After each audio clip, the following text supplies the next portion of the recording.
नमस्ते बच्चों। इससे पहले थर्मोडायनेमिक्स के 2 लेक्चर हो चुके हैं। ये अपना थर्मोडायनेमिक्स का 3rd लेक्चर है। हमने पहले 2 लेक्चर जो इससे पहले लगाए उनमें अपन ने क्या पढ़ा है, सिस्टम के बारे में पढ़ा है। ठीक है, थर्मोडायनेमिक्स स्टार्ट कर रखा था हमने। थर्मोडायनेमिक्स क्या क्या अपन ने स्टडी कर लिया है। सिस्टम के बारे में पढ़ लिया है, सराउंडिंग के बारे में पढ़ लिया है। ठीक है, ओपन सिस्टम, क्लोज सिस्टम, फिर कुछ एक इंपॉर्टेंट डेफिनेशंस थी जैसे मैक्रोस्कोपिक वेरिएबल सिस्टम क्या होता है, मैक्रोस्कोपिक सिस्टम, इक्विलिब्रियम्स क्या होते हैं, रिवर्सिबल प्रोसेस क्या होता है, इरिवर्सिबल प्रोसेस क्या होता है, और इंटरनल एनर्जी के बारे में भी हम पढ़ चुके हैं। आज हमें जो पढ़ना है वो क्या है, वर्क। वर्क क्या होता है? वर्क क्या होता है? Displacement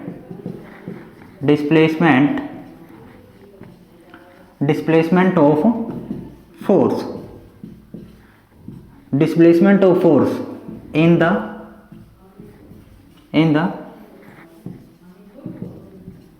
direction of force।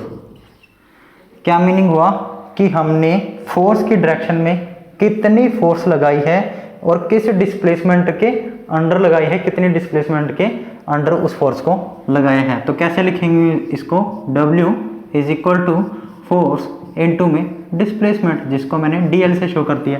F क्या है? फोर्स है, dl क्या है? डिस्प्लेसमेंट है। अगर मान लो मेरे को मैकेनिकल वर्क निकालना हो तो mechanical work similar this force into displacement. अगर मेरे को इलेक्ट्रिकल वर्क निकालना हो, इलेक्ट्रिकल वर्क, तो इलेक्ट्रिकल वर्क क्या होगा? इलेक्ट्रिकल वर्क में फोर्स क्या होगी? फोर्स क्या होगा? Electromotive force. मींस जो इलेक्ट्रिकल वर्क होगा यहाँ पे फोर्स क्या होगी? Electromotive force. डिस्प्लेसमेंट, देखो जब अपन इलेक्ट्रोकेमिकल सेल की बात करते हैं उसमें इलेक्ट्रिकल वर्क की बात कर रहे हैं तो क्या होगा? इलेक्ट्रिसिटी मूव करती होती है। तो यहाँ पे जो डिस्प्लेसमेंट है, जो इलेक्ट्रिकल वर्क है उसके अंदर डिस्प्लेसमेंट की जगह हम क्या लिखेंगे? Quantity of electricity, quantity of electricity. अगर ग्रेविटेशनल वर्क की बात करें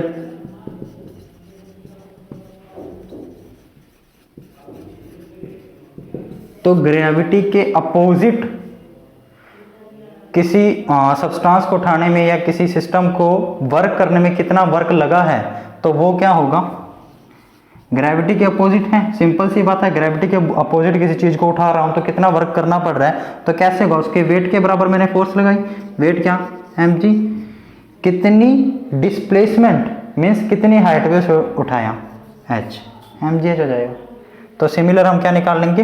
ग्रेविटेशनल वर्क निकाल लेंगे। अगर मान लो मेरे को निकालना है पीवी वर्क, जो हमारी थर्मोडायनेमिक्स के अंदर सबसे ज़्यादा इंपॉर्टेंट है, और हम उसी की बेस पे थर्मोडायनेमिक्स के अंदर आगे सारे के सारे जो रिजल्ट हमने निकालने हैं वो स्टडी करेंगे।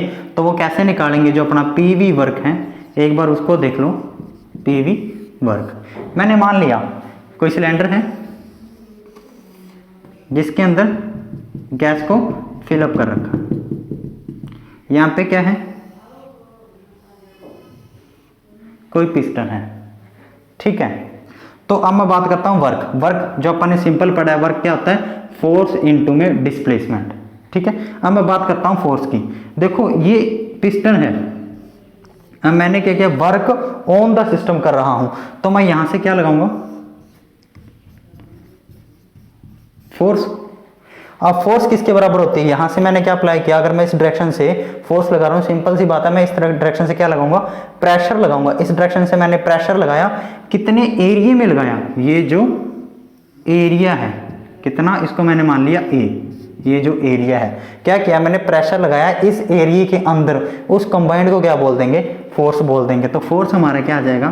Force is equal to pressure, pressure into में एरिया, कितने एरिया के अंदर मैंने प्रेशर लगाया। दोबारा से सुन लो, मैं क्या कर रहा हूं? मेरे को वर्क निकालना है। वर्क क्या है? Force into displacement.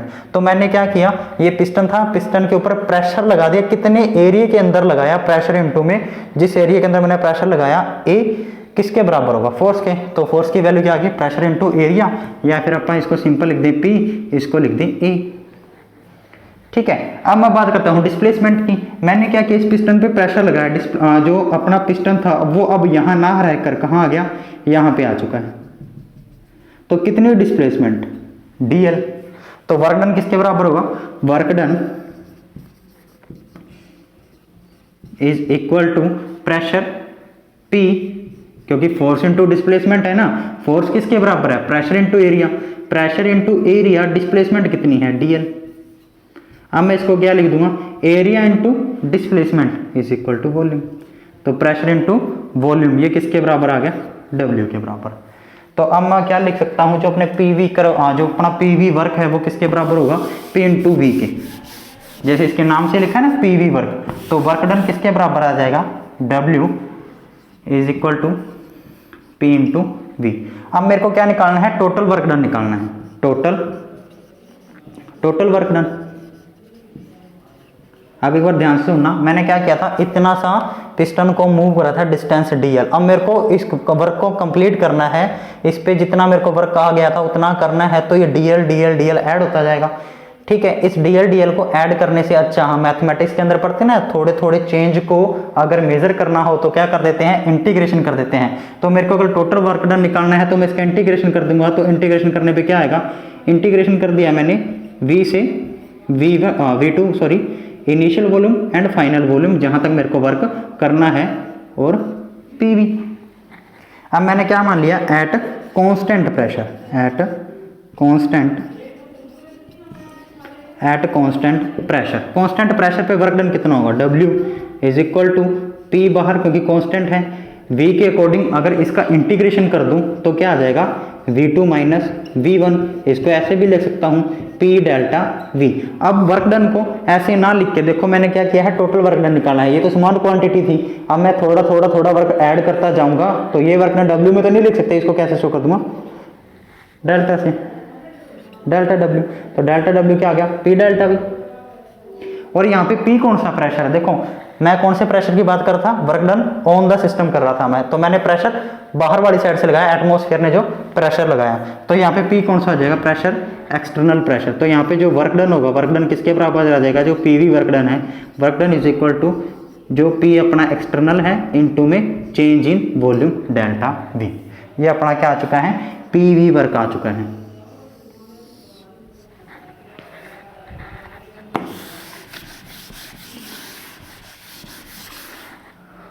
by using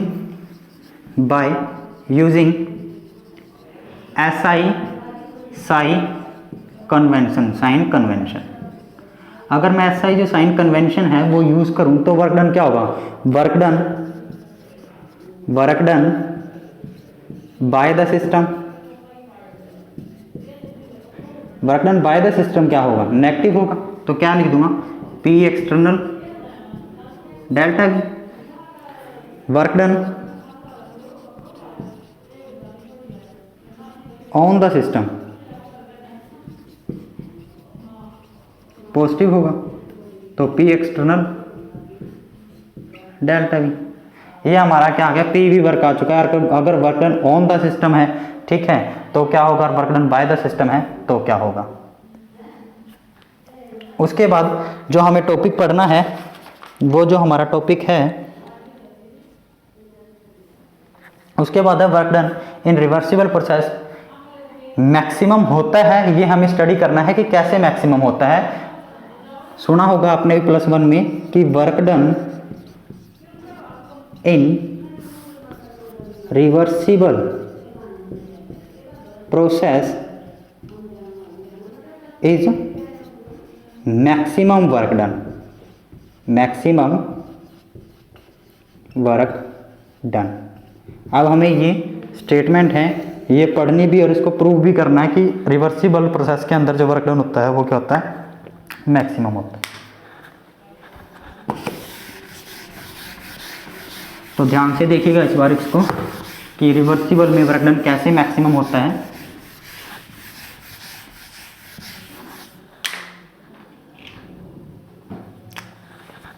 वो ही मैंने एक सिलेंडर ले लिया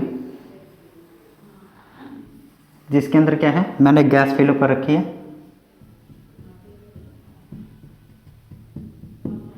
यहाँ पे कोई पिस्टन है,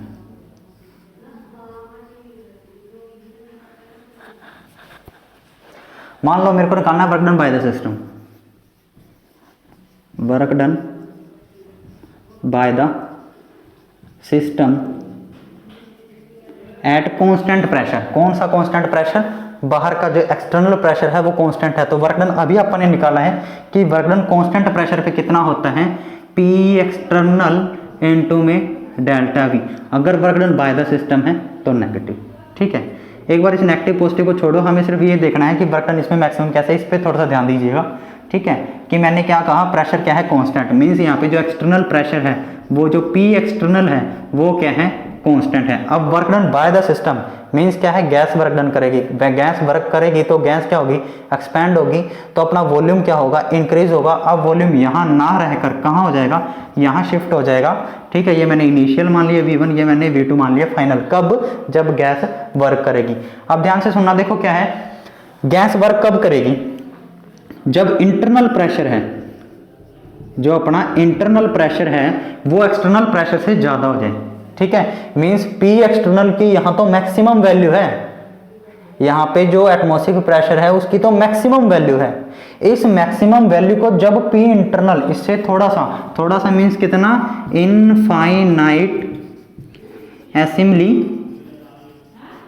इंक्रीजेस, या फिर ऐसे कह सकते हैं मोर देन P एक्सटर्नल। कौन मोर देन, P इंटरनल। जब P internal infinite assembly greater than होगा P एक्सटर्नल से, तब हमारा वर्क डन गैस स्टार्ट कर देगी। मींस क्या होगा, work done by the gas start हो जाएगी। तो हम ये कह सकते हैं ना कि बाहर से तो ये मैक्सिमम प्रेशर है, अगर इसकी मैक्सिमम वैल्यू है, इससे ज्यादा तो वैल्यू इसकी हो नहीं सकती। P एक्सटर्नल की जो बाहर से एटमॉस्फेरिक प्रेशर लगा, इससे ज्यादा वैल्यू तो हो नहीं सकती।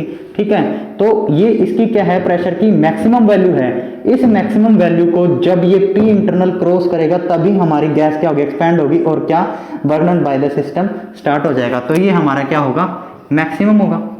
अगर ये हमारा मैक्सिमम है, हमारा प्रेशर क्या है, मैक्सिमम है। कंडीशन देखो क्या है, इनफाइनाइट असेंबली इंक्रीजेस। और इनफाइनाइट असेंबली जो ड्राइविंग फोर्स और अपोजिंग फोर्स के अंदर इतना सा डिफरेंस होता है, वो किसके अंदर होता है, जो मैंने बोला है इनफाइनाइट असेंबल जो डिफरेंस होता है वो किसके अंदर होता है, रिवर्सिबल प्रोसेस के अंदर होता है। तो मैं ये कह सकता हूं ना कि रिवर्सिबल प्रोसेस के अंदर P एक्सटर्नल की मैक्सिमम वैल्यू है। ठीक है, कब, जब work done by the system है। अगर ये मैक्सिमम है, इससे बड़ा हो नहीं सकता, तो ये टोटल मैक्सिमम वर्क डन नहीं हो जाएगा। तो मैं ये कह दूंगा ना कि रिवर्सिबल प्रोसेस के अंदर ये क्या था, जो हमारा P एक्सटर्नल इनटू में डेल्टा V, ये हमारा क्या आ गया, मैक्सिमम वर्क डन आ गया। क्या आ जाएगा, मैक्सिमम वर्क डन। अब इसका उल्टा कर देता हूं। ठीक है, अब मैं क्या कर रहा हूं, गैस को कंप्रेस कर रहा हूं। जब मैं गैस को कंप्रेस करूंगा तो जो P एक्सटर्नल है, जब P इंटरनल से इनफाइनाइट एसिमल ज्यादा हो जाएगा, ग्रेटर हो जाएगा, तो गैस क्या हो जाएगी, कंप्रेस होना स्टार्ट हो जाएगी। दोबारा से सुनो, जब क्या होगा, P एक्सटर्नल बाहर का प्रेशर P इंटरनल से इनफाइनाइट एसिमली ज्यादा हो जाएगा तो गैस कंप्रेस होना स्टार्ट हो जाएगी। मींस क्या होगा, देखो कब, जब P इंटरनल से, जो अपना P इंटरनल है उससे थोड़ा सा ज्यादा होते ही, थोड़ा सा जो P एक्सटर्नल है जो अपना, वो जब P इंटरनल से थोड़ा सा ज्यादा हो जाएगा, बिल्कुल इंक्रीज होते ही, मान लो P इंटरनल 5 atm है, तो जब P एक्सटर्नल 5.1 atm हो जाएगा तभी क्या हो जाएगा, work done on the system start हो जाएगा और गैस क्या, कंप्रेस होना स्टार्ट हो जाएगी। मींस P एक्सटर्नल क्या है, अब रिवर्सिबल, उल्टा कर दिया मैंने, कंडीशन क्या कर दी, पहले तो work done by the system था, मैंने क्या कर दिया, work done on the system कर दिया है। तो जब 5.1 हो जाएगा, जब अंदर का प्रेशर 5 है, बाहर का 5.1 है, थोड़ा सा बढ़ जाएगा तो गैस कंप्रेस होना स्टार्ट हो जाएगी। अब ये जो वैल्यू है, ये प्रेशर की मैक्सिमम वैल्यू ना होके क्या बन चुकी है, मिनिमम वैल्यू। क्योंकि देखो जब इंटरनल 5 atm है, बाहर का 5.1 है, वर्क डन तो होना स्टार्ट हो चुका है। लेकिन ये तो कितना भी हो सकता है ना, 5.2 भी हो सकता है, 5.3 भी हो सकता है, 6 भी हो सकता है, 7 भी, 8 भी, 9 भी, 10 भी, बाहर वाला तो कितना भी इंक्रीज होता जाएगा, और जितना इंक्रीज होता जाएगा वर्क डन उतना ज्यादा बढ़ता जाएगा। मींस अब इस P एक्सटर्नल पे, अब इस P एक्सटर्नल पे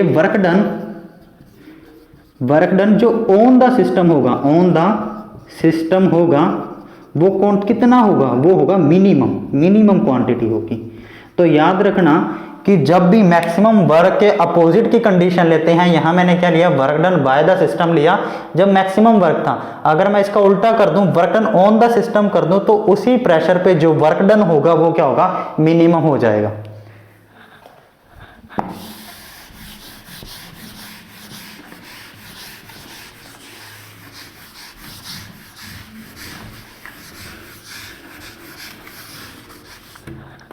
उसके बाद है वर्क के बाद हीट। हीट क्या है, is also a type of energy. Heat क्या है, is also a type of energy, type of energy which exchanges from system to surrounding. ये भी एक टाइप की एनर्जी है जो एक्सचेंज होती रहती है। किस किस के बीच में, ये अपना बीकर है जिसमें सिस्टम है और ये बाहर की क्या है, सराउंडिंग। तो सिस्टम और सराउंडिंग के बीच में एनर्जी का क्या होता जाता है, एक्सचेंज होता रहता है, ठीक है। और ये जो एक्सचेंज होने की वजह से सिस्टम और सराउंडिंग पे क्या फर्क पड़ता है, सिस्टम और सराउंडिंग का क्या चेंज हो जाता है, टेम्परेचर चेंज हो जाता है, ठीक है। तो हीट क्या है, एक टाइप की एनर्जी है, किसके बीच में होती है, सिस्टम और सराउंडिंग के बीच में एक्सचेंज होती रहती है। और जिस अमाउंट से एक्सचेंज होती है उससे क्या होता है, या तो सराउंडिंग का टेम्परेचर चेंज हो जाएगा या सिस्टम का टेम्परेचर चेंज हो जाएगा। जो मेजर करने की यूनिट है वही जूल या कैलोरी या अर्ग होती है, जो हीट को मेजर करने की यूनिट होती है। उसके बाद बात करते हैं state function and path function. State function and path function. State function कौन से होते हैं, वो फंक्शन जो स्टेट पे डिपेंड करते हैं। फॉर एग्जांपल स्टेट फंक्शन कौन कौन से हैं, अगर मैं बात करूं एंथैल्पी, एंथैल्पी क्या है, स्टेट फंक्शन है। एंट्रोपी स्टेट फंक्शन है। इंटरनल एनर्जी क्या है, स्टेट फंक्शन है, एक्सेट्रा। जो सिस्टम की क्या करते हैं, ओनली इनिशियल और फाइनल स्टेट पे डिपेंड करते हैं, उन्हें क्या बोलते हैं, स्टेट फंक्शन। उसके बाद बात करते हैं पाथ फंक्शन। जो पाथ पे डिपेंड करते हैं उन्हें क्या बोलते हैं, पाथ फंक्शन बोलते हैं। पाथ फंक्शन कौन कौन से होते हैं, सिर्फ 3 ही पाथ फंक्शन है, work, heat and heat capacity. इन तीनों को छोड़कर, वर्क, हीट कैपेसिटी, इन तीनों को छोड़कर जितने भी फंक्शन है वो सारे के सारे क्या हैं, स्टेट फंक्शन। और ये तीनों के तीनों क्या है, पाथ फंक्शन। अब देखो जो स्टेट फंक्शन है, अगर मान लो स्टेट फंक्शन है उनको निकालना है तो आप इंटीग्रेशन से नहीं निकालते, इनिशियल स्टेज दे देते हैं और फाइनल स्टेट दे देते हैं। उसके बीच में जितना चेंज होता जाता है उसको इंटीग्रेशन करके, फॉर एग्जांपल जैसे एंथैल्पी की बात करूं एच की, तो उसका इंटीग्रेशन करके हम क्या निकाल लेते हैं, टोटल चेंज निकाल लेते हैं। मींस मैं ये कह सकता हूं ना, जो स्टेट फंक्शन है, जो स्टेट पे डिपेंड कर रहे हैं, उनका तो हम इंटीग्रेशन कर सकते हैं। क्यों, क्योंकि मुझे इनिशियल और फाइनल स्टेट ही तो चाहिए, दोनों की वैल्यू पुट करूंगा। और जो सिस्टम के अंदर इस पॉइंट से, मान लो ए पॉइंट से बी पॉइंट तक पहुंचने के लिए छोटी छोटी स्टेज थी, 1 2 3 4 5 6 7 8, ए से बी तक पहुंचने के लिए 8 स्टेजेस थी। अगर मेरे को इन दोनों की वैल्यू की वैल्यूज पता है स्टेट्स की, तो ए से बी तक का मेरे को टोटल एंथैल्पी चेंज निकालना है, तो कैसे निकाल लूंगा, इंटीग्रेशन करके। इसी तरह हम उसका डिफरेंशिएशन भी कर सकते हैं। तो मैं ये कह सकता हूं ना कि जो स्टेट फंक्शन है हम उनको इंटीग्रेट भी कर सकते हैं और डिफरेंशिएट भी कर सकते हैं। मींस उन्हें क्या बोल देंगे, एग्जैक्ट फंक्शन बोल देंगे। और इसके अपोजिट जो पाथ फंक्शन है उनका ना तो इंटीग्रेशन कर सकते हो और ना ही differentiation. For example work done, heat और हीट कैपेसिटी है, ना तो उनको इंटीग्रेट कर पाएंगे टोटल वर्क डन निकालने के लिए सिस्टम का, और ना ही डिफरेंशिएट कर पाएंगे। तो जो स्टेट फंक्शन है उनको, जैसे कैलकुलस, नॉन मेडिकल के स्टूडेंट्स ने पढ़ा भी होगा, कैलकुलस के अंदर अगर कोई इंटीग्रेशन को फॉलो करता है, डिफरेंशिएशन को फॉलो करता है, तो उसको अपन डी से शो कर देते हैं, और जो नहीं करता उसको डेल्टा से। तो मैं ये कह सकता हूँ ना, जो स्टेट फंक्शन है, एंथैल्पी है, एंट्रोपी है, एनर्जी है, इंटरनल एनर्जी, तो उसको क्या कर देंगे, डीएच लिख के शो कर देंगे, ठीक है। जो पाथ फंक्शन है उनको डेल्टा डब्ल्यू लिख के शो कर देंगे, डेल्टा क्यू लिख के शो कर देंगे। तो ये क्या है, ये हम इसको शो कर सकते हैं, जो पाथ फंक्शन है और जो अपने स्टेट फंक्शन है। आज के लिए इतना ही, धन्यवाद।